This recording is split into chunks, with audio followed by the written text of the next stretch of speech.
C'est l'heure de notre chronique géopolitique avec Éric Danon, ancien ambassadeur de France en Israël. Il est avec nous en direct vidéo. Éric Danon, bonjour. Bonjour Ilana, bonjour à tous nos auditeurs. Merci beaucoup d'être avec nous. Monsieur l'ambassadeur, aujourd'hui vous souhaitiez revenir sur ces incidents, les incidents récents d'il y a quelques jours à Jérusalem pendant la visite du ministre français des Affaires étrangères, parce qu'on sait aussi que l'ambassadeur d'Israël en France sera reçu ce matin. Oui, tout à fait, absolument, et je crois que c'est nécessaire parce qu'on entend tout et n'importe quoi sur cette affaire. Donc il faut revenir sur ce qu'est le domaine français en Terre Sainte, c'est le nom. En fait, ça désigne 4 possessions françaises dans la ville de Jérusalem. Il y en a 3 qui sont situées à Jérusalem-Est. Vous avez l'église du Paternoster, ce qu'on appelle les Léonats, qui est au sommet du mont des Oliviers. Vous avez le tombeau des rois et l'église Sainte-Anne. Et puis, à ces 3 sites, il faut ajouter le monastère d'Abou Ghosh, qui, lui, est à l'ouest de Jérusalem. Et à l'exception du tombeau des rois, ces possessions sont des hauts lieux de la spiritualité chrétienne à Jérusalem. Alors, quel est exactement le statut, Éric, de ces 4 sites ? Ça, c'est la bonne question, Ilana. D'abord, la propriété. Alors, il faut dire qu'il n'y a aucune ambiguïté sur le fait que ces sites appartiennent à la France, et ça a été confirmé par un échange de lettres diplomatiques. Ce sont les lettres dites Chauvel-Fischer, et quelques mois après la création d'Israël en janvier 1949. C'était d'ailleurs une des conditions pour qu'il y ait établissement des relations diplomatiques entre la France et Israël. Chauvel était le secrétaire général du Quai d'Orsay, Fischer le représentant d'Israël à Paris.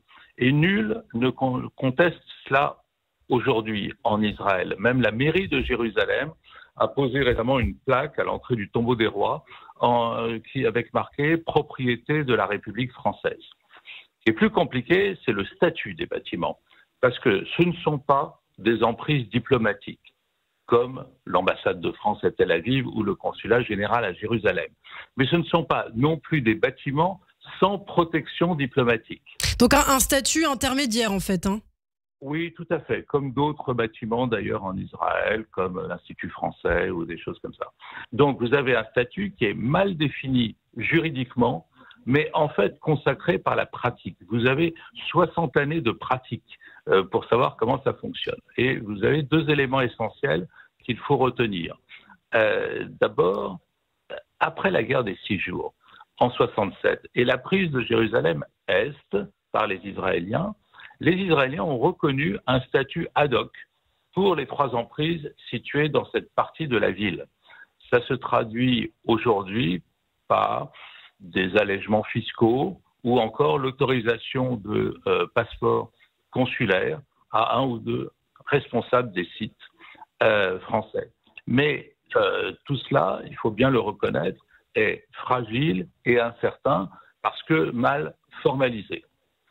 Ensuite, il y a un problème parce que la France, comme quasiment tous les pays du monde, ne reconnaît pas la souveraineté d'Israël sur Jérusalem-Est. Et donc, vous voyez la tension qui est inhérente à la situation.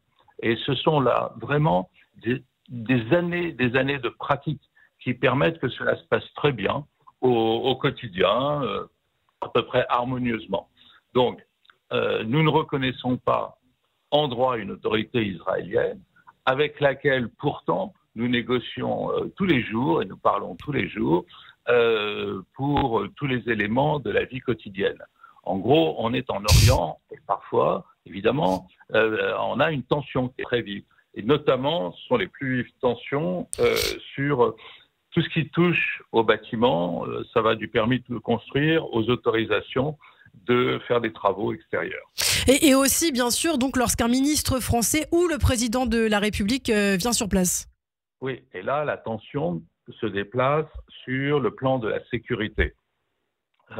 Et bien sûr, donc, de la politique.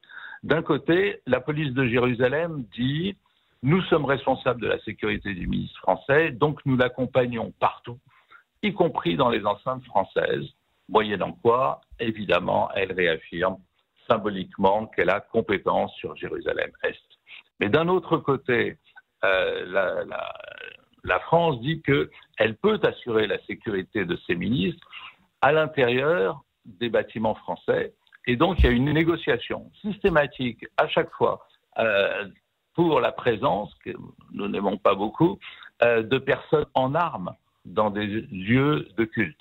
Moyennant quoi, la France en profite pour réaffirmer, évidemment, qu'elle est propriétaire du lieu. Et on va au clash à chaque fois. Et il faut bien voir que, bien sûr, ce sont des micro-incidents, mais à très forte valeur symbolique. Et c'est pourquoi l'ambassadeur d'Israël en France est convoqué ce matin au Quai d'Orsay, comme vous l'avez signalé.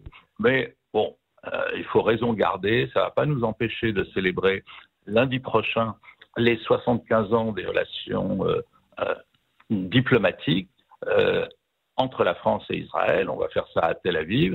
Et donc, je considère qu'à toutes ces petites disputes irritantes, il faut opposer le calme des vieilles troupes. Eh bien, merci beaucoup pour ces précisions, Éric Danon, et bon voyage en Israël, monsieur l'ambassadeur.